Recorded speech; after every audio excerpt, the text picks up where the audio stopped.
played a little bit Dazaikun, a little bit newer. And I haven't seen too much Bunkbed. Of course, picking the Merkava, a classic Vancouver-style pick. Of course, Klim, maining this character once upon a time. And experience-wise, Bunkbed definitely having the advantage here. All right.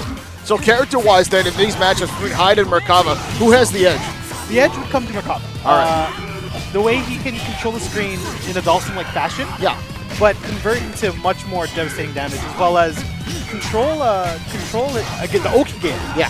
He has all the tools available to him. Maybe some slower normals than his V normals, but with the range that they come at, it's not a problem. Yeah.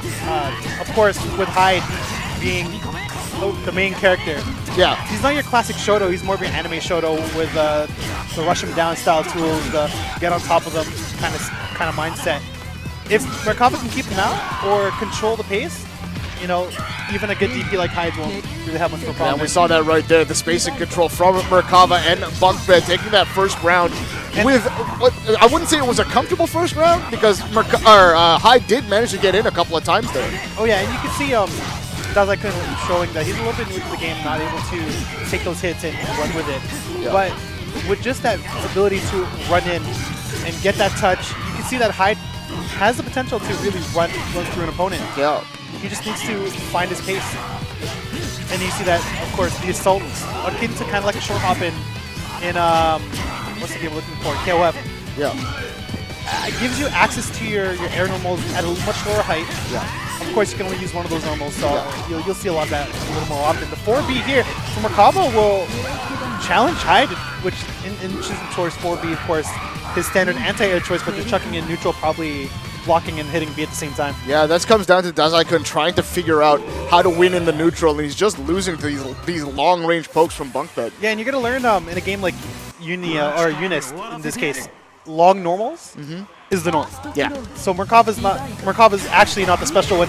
Hyde having a little bit shorter normals is the more interesting character. Of course, he has that 6B, which is a very big space-controlling normal. Not sure if Dazaikun knows about that.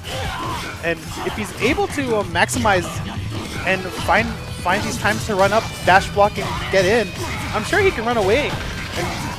But, of course, having trouble finding his pace. 2-2-C. So that's going to set out a couple of worms, and there's that Okizeme I'm telling you about. Yeah, you got to block all these worms.